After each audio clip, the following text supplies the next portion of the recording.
It doesn't matter who's in charge. God's in charge. We're going to go through a series called King of Kings. And it's an interesting part in Israel's history because they're coming out of the book of Judges. In the book of Judges, there's no real leadership among the nations of Israel. And so it says everybody did what was right in their own eyes, which is kind of what humans do, right? We do what's right in our own eyes. And God, over time, will raise up judges who will help his people in the midst of it. And we're moving into this moment of Israel's history where they're looking at the nations around them and they want a king. Because that's tend to what we do. When the people around, we tend to want what everybody else has. And so Israel was created to be this nation that where God was the center, but they were looking at what everybody else is doing, and they're like, we want a king, we want a king. And so they're asking for a king. And here's what will happen. Kings will come and kings will go. But when you notice what God is doing over all of Scripture is that he is the King of Kings. So it'll be, as we're going through the book of 1 Samuel. 1 Samuel is about the calling of Saul, eventually the calling of David becoming king. And then after that, you'll go into 1 and 2 Kings, and you'll have this whole line of kings of Israel. And it is so easy to get lost of who's in charge, right? Even in our own nation, even our own government, even in our own lives. The only one who is in control is God. He's the one who's king over all. And so often, we can convince ourselves that we're in control or that our lives are out of control, but ultimately we come before the King of Kings, and he is the one who is in control of it all. And so that's what we're looking at. As we go through 1 Samuel, a lot of things will happen in Israel's history. A lot of things will happen as God will call Samuel, as God will raise up Saul, as David will become king. All of these nations surrounding him and wars that will come and all of this. In the midst of it all, God is in charge. In chapter 2, you'll get this beautiful picture that Hannah will say in the midst of a song before God, and she says this in 1 Samuel chapter 2, verse 8. It says, "For the pillars of the earth are the Lord's, and on them he has set the world." So if you hear nothing else today, may we today as God's people know that God is in charge. If you hear nothing else today, if your life and circumstances have taken you off the rails, and in the midst of all of that, to know that God is in charge, that he is a king who has control. And I've said it a lot that though our world might shake, his throne doesn't shake. Though kings might come and go, he is the King of Kings. He's the Lord of Lords. And here's kind of the interesting thing about God. In the midst of being King of Kings, supreme over all, he's deeply personal in our lives.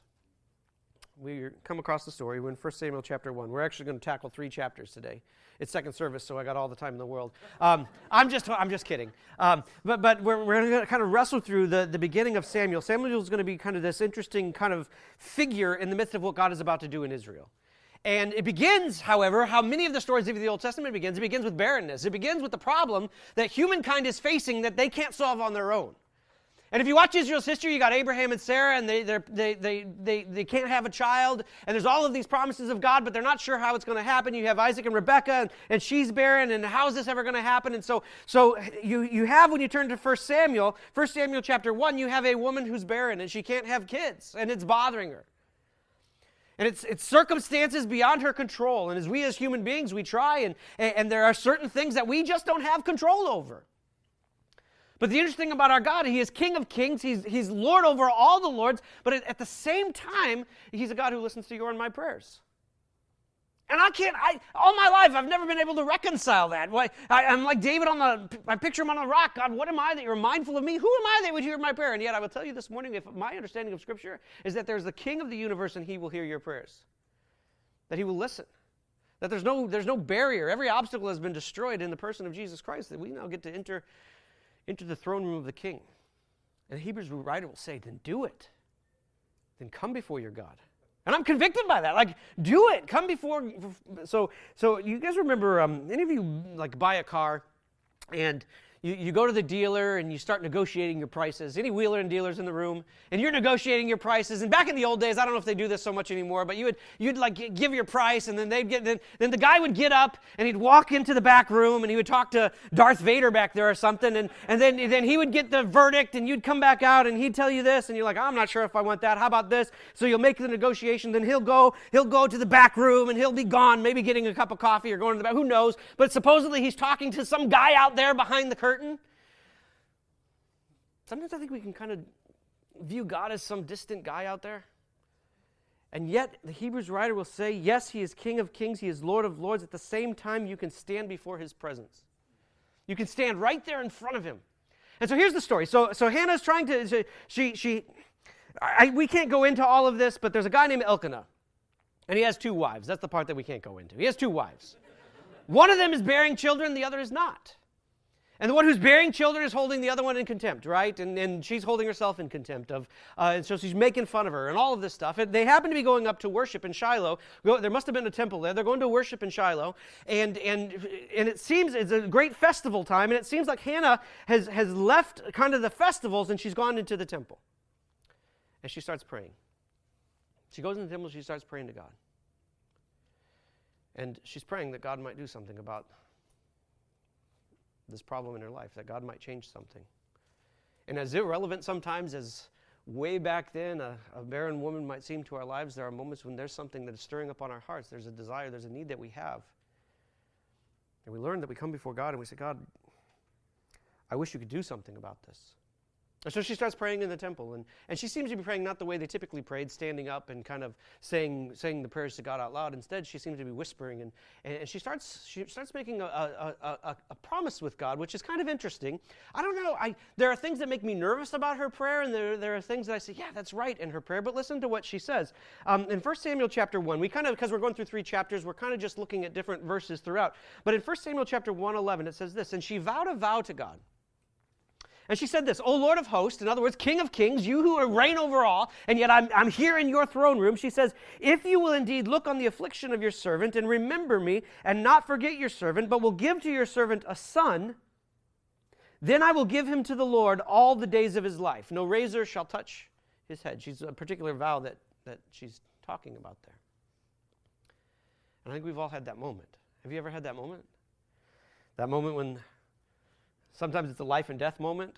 God, if you can get me out of this, I'll give all my money to the poor. You ever have that moment? Or God, if you get me out of this, if you can solve this problem this time. And there's something that makes me a little nervous about that, because I think we're supposed to be cautious about the vows we make before God. And it seems like Hannah's doing something right here, but it also makes me nervous. Ecclesiastes chapter 5 and verses 4 through 5. It begins by saying, guard your steps when you go into the house of God. Go before God more to listen than to speak, because when we start to speak, we tend to offer foolish words. That ever happened to you? But then it goes on to say in verses 4 through 5, it says, if you make a vow to the Lord, make sure you do the thing that you vow. If you're going to make something, if you're going to vow something before God, and many people, one guy in particular, Jephthah in Scripture, go look up Jephthah, by the way. If you're going to make a vow, you got to be careful that you're actually going to follow through with the vow. And so I think we're supposed to be cautious on some level of what we're going to vow to God. It said better not to make a vow before God. But anyway, she's saying that, and she's praying in the temple, and she seems to be very fervent in her prayer. To the point where the priest there's an old guy. I don't know why, but he's just an old guy. He'll say it later. There's a guy in the temple named Eli. He's the priest there. And he sees her praying this prayer. And he thinks she's drunk. I don't know why. The festivities maybe. But he thinks she's drunk. And so Eli's going to go over to her and he's going to give her a hard time for being drunk in church. You probably shouldn't be drunk in church is what he's coming at her in some sense. And this is what he says. So he says to Hannah, hey, what are you doing? You can't be drunk in church. But 15 through 20, it says this. But Hannah answered him, no, my Lord, I am a woman of troubled spirit. In other words, I am here at this moment because I need God. I need to be in his presence. He says, I've neither drunk wine nor strong drink, but I've been pouring out my soul before the Lord. Do not regard your servant as a worthless woman, for all along I've been speaking out of my great anxiety and my vexation. Which tells me those moments of anxiety and vexation in my own life. It tells me where I'm supposed to go. So then Eli answered her, he says, go in peace. And the God of Israel grants your petition that you have made to him.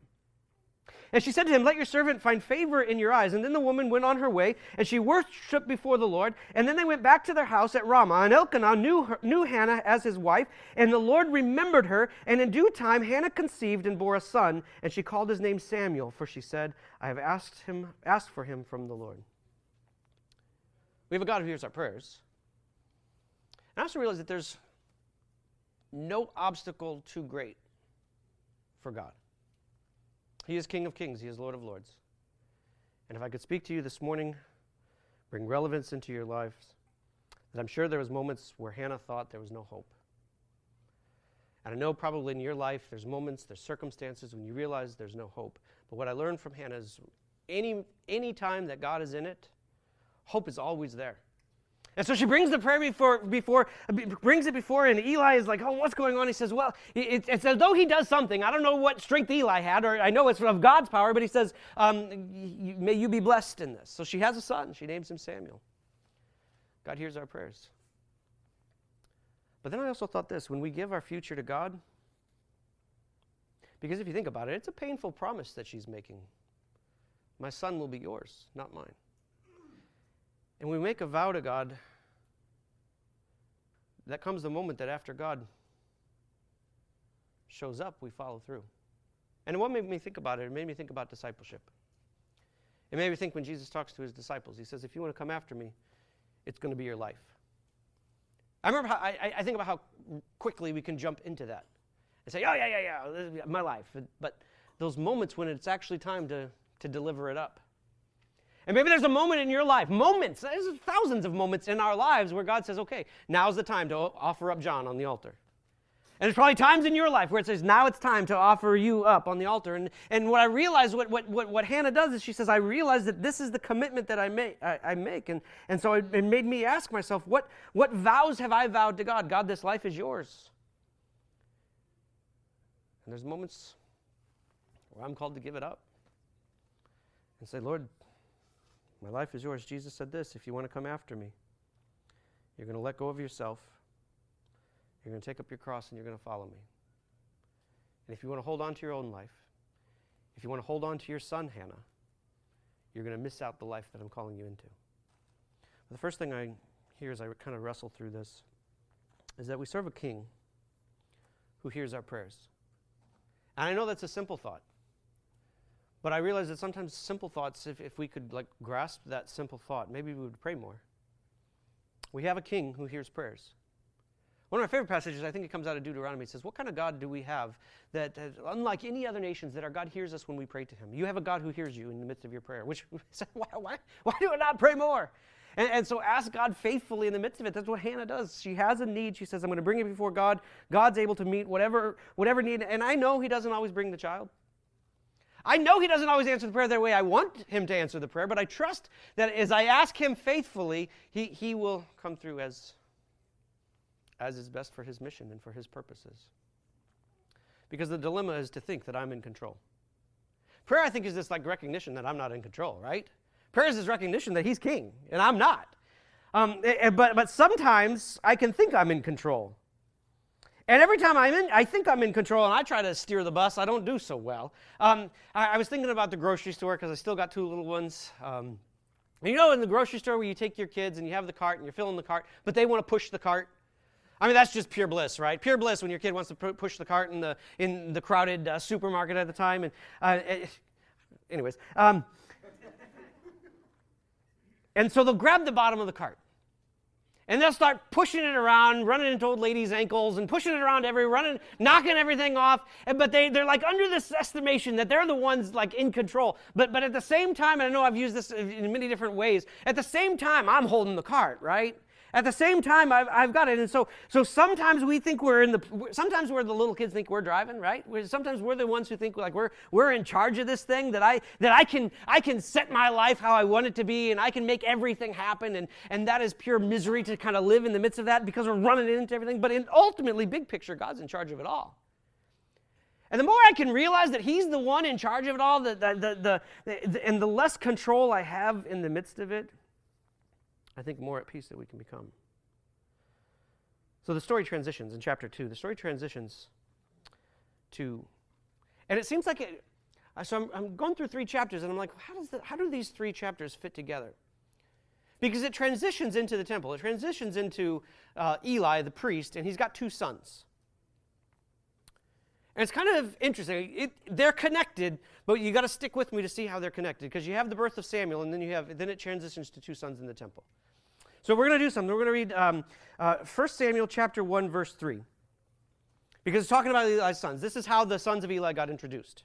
It says, now this man, this is Elkanah, was going up to worship, in the city to worship, to sacrifice to the Lord of the hosts at Shiloh, where the 2 sons of Eli, Hophni and Phinehas, were priests of the Lord.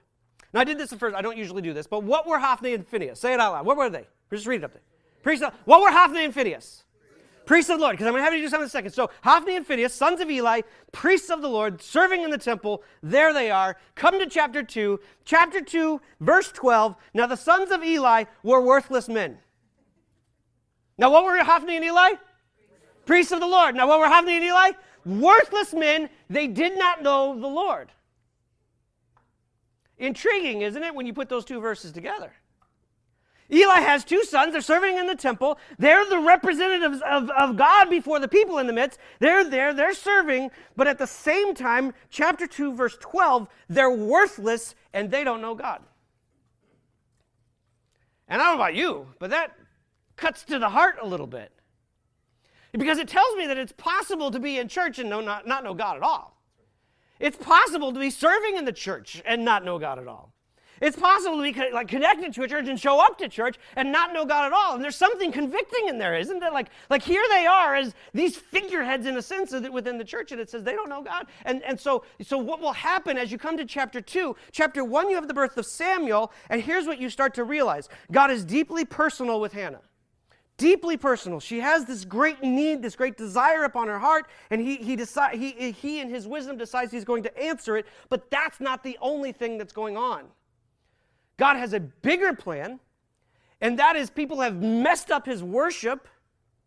And so in answering her personal prayer, he's actually going to bring restoration and transformation to his church through the answer of that prayer. And all of a sudden, what you'll find in chapter 2 is Samuel keeps being this contrast between Hophni and Phinehas. It'll say, and Samuel grew up in knowledge and wisdom of the Lord. And it'll say, Hophni and Phinehas, priests of God, worthless, and they don't know him. And so if you read through chapter 2, and I would encourage everybody, read 1 Samuel 1, read 1 Samuel 2, first and 2 Samuel, over the next couple weeks, and just kind of hear some of these stories. But what God is saying is there is religion, or there is a world out there, but I'm calling up people who will be contrast to it. I'm calling up people who will know me and walk with me. Not just say they know me, not just say they walk with me, not just go to church on Sundays. What God does is he says, I'm raising up a people who will know me and give their lives for me and know me. So what did Hophni and Phinehas do? I don't know how important this is, but kind of our human curiosity kind of gets us. So what were they doing? Basically, when you came to the temple, you would bring some type of sacrifice, some type of animal to sacrifice, and you're supposed to give the fat portions to God. Those are the good, the aromatic. Is that the right word? They're the sizzling bacon part. That's the good part that you give to God. And what Hophni and Phinehas were, they were like, no, give us the steak before you sacrifice it. We want what's God's, in a sense. And what it'll say in 1 Samuel chapter 2, verse 17, it'll say that thus the sin of the young men was very great in the sight of the Lord, for they treated the offering of the Lord with contempt. In other words, there is a God who wants a sacrifice and you give something less. There's a whole lot there that speaks, right? There's a God who calls the sacrifice of our lives and we give something less, and that's treating it with contempt. And so, chapter 2, verse 21, in the midst of that, it says, and the boy Samuel grew in the presence of the Lord. It's just a weird picture of two different houses. Samuel versus Hophni and Phinehas. And Eli doesn't seem to have done much about it. He's old. He's later in life. We're going to read that in the next verse here. It seems as though he hasn't really spoken. He's kind of allowed it to happen. I mean, you get a little bit in verses 22 through 24 of chapter 2. It says, now Eli was very old. And he kept on hearing all that his sons were doing to all of Israel, as though he didn't know this, like he's a priest in the temple as well. And how they lay with women who were serving at the entrance of the tent of the meeting. And he said to them, why do you do such things?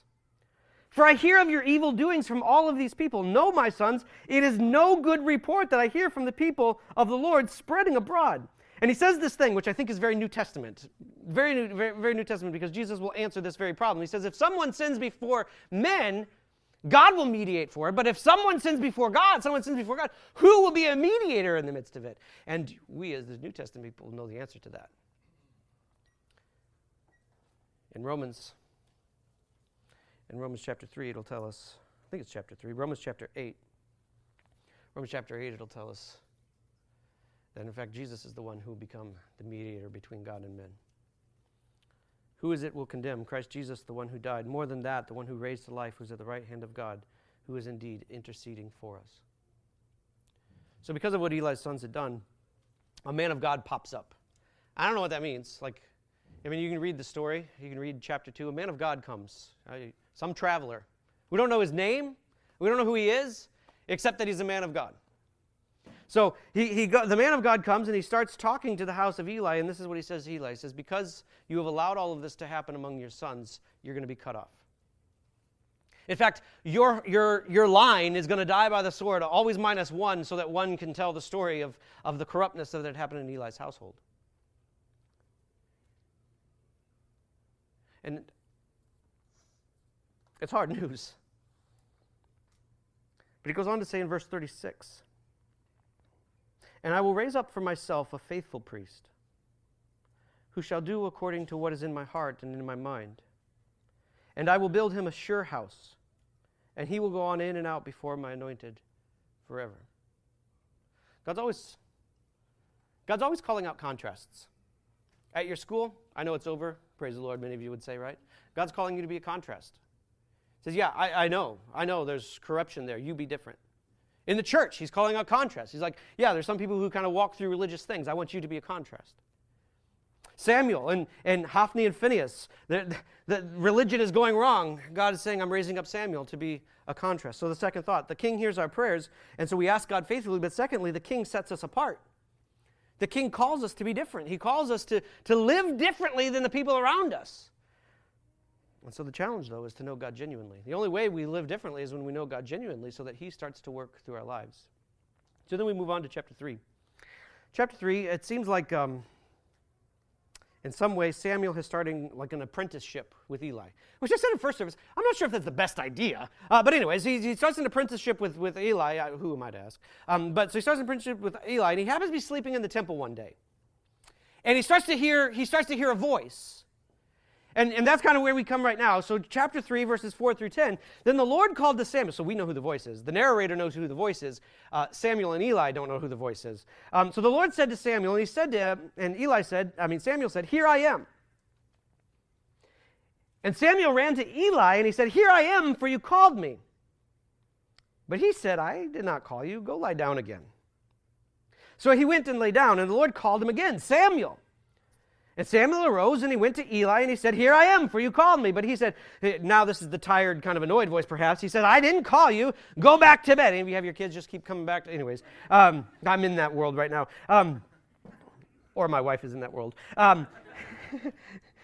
Verse 7 says, now Samuel did not yet know the Lord, and the word, meaning he hadn't heard the voice of God. He did not yet know the Lord, and the word of the Lord had not yet been revealed to him. And the Lord called Samuel again. A third time he calls him, and he arose and he went to Eli and said, here I am, for you called me. Then Eli got smart. Then Eli perceived that, it must be the Lord that was calling the boy. Therefore Eli said to Samuel, go, lie down, and if he calls you, you shall say, speak, Lord, for your servant hears. So Samuel went and lay down in his place, and the Lord came and stood. I passed by that about 15 times this week. And the Lord came and stood. I don't even know what that means. But the Lord came and stood. Calling is at, I lost my place there. Calling is at the other times. Samuel, Samuel. And Samuel said, speak, for your servant hears. There's something I kind of saw. Not only does God hear our prayers when we speak to him, Hannah, chapter 1, that God invites you to speak with him. Whatever your problem is, whatever your struggle is, God invites you, come, work through it with me. I'll work through it with you. Not only does God answer our prayers in the midst of it, but you come to chapter 3, that not only does God hear us, but he speaks to us. It's not a one-way. How many times in your life has prayer felt like a one-way street? I mean, we can be honest, right? We can be honest in church that sometimes prayer just seems like a one-way street. And yet, what I learned from Eli, from Samuel and his story, is I realized that I think God's speaking to us all the time. And there's this response that I think I have to have. And I'm talking to me too. There's this response that I have to have. Lord, your servant is here, Lord, speak. Give me ears. Remember Ecclesiastes chapter 5. It says, go near to listen rather than to speak. And we often interpret prayer, define prayer as speaking to God, kind of Hannah's prayer. But often the prayer is, Lord, speak. Let your servant hear. And so maybe there's, I don't know, maybe there's too much talking in your life. Maybe there's too much trying to figure a thing out in your life. And really what I need to hear is, Lord, speak. Lord, let me hear you. So he speaks. Talk about getting bad news. He's a young man. Eli's kind of his mentor. But this is the message, right? We're all interested in the message. What's the message? What's God going to say to him? This is what God says to him. The Lord said to Samuel, this is verses 11-13, the Lord said to Samuel, behold, I'm about to do a thing in Israel at which the 2 ears of everyone who hears it will tingle. On that day I will fulfill against Eli all that I have spoken concerning his house, from the beginning to the end. And I declared to him that I am about to punish his house forever for the iniquity that he knew, because his sons were blaspheming God, and he did not restrain them. Now, you guys starting to feel some awkwardness in a second? Because Eli's going to wake up. He knows that God has been going to say something to Samuel. Samuel's got a message to say. You ever had to give a bad message? Particularly if you're a young man to an old man. And I thought about like this. I think will set the tone for Samuel being a prophet of God. Is like, am I going to filter? Am I going to sugarcoat? I mean, how do you sugarcoat that your family's going to be destroyed by the sword? How do you sugarcoat that? But you still have this question: am I going to rise up to the role God has called me to, or will I shrink back from it? If God is calling me towards this, if this is who He has made you to be, and this is what you have been born into the world for, then the moments when the doors open, verse 15, Samuel lay until morning. Then he opened the doors of the house of the Lord, and Samuel was afraid to tell the vision to Eli. I would be too. But he does it. And sometimes we are called to do hard things. And sometimes God sends you into your school and into your work and into your families, and He says, this is who I've called you to be. This is the message you are meant to carry. And you're like, I'm scared, I'm afraid what people will think of me. I'm afraid they're going to be mad at me. I'm afraid of all of these reasons. He says, well, this is what I've made you for. And so I will ask you, what has God made you for? What role has He called you into?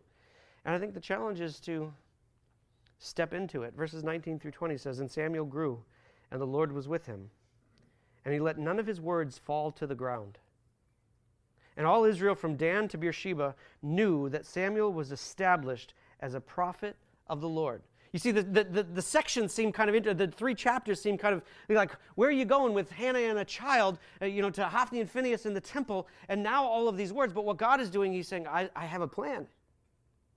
And my plan is to raise up a prophet who will fulfill my role for the nation of Israel as all of these are coming. So here's the third thing. The king gives us a role.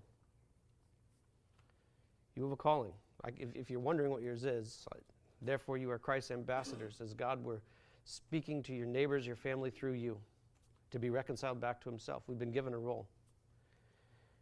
And the challenge is to obey God boldly, to say, okay, this is what God has called us to as His church. This is what I will step into. And as you watch, when the King of Kings is born, He is one who speaks with the Father, hears the Father, obeys the Father, to the point of His death, dying for you and I so that God's mission can be filled.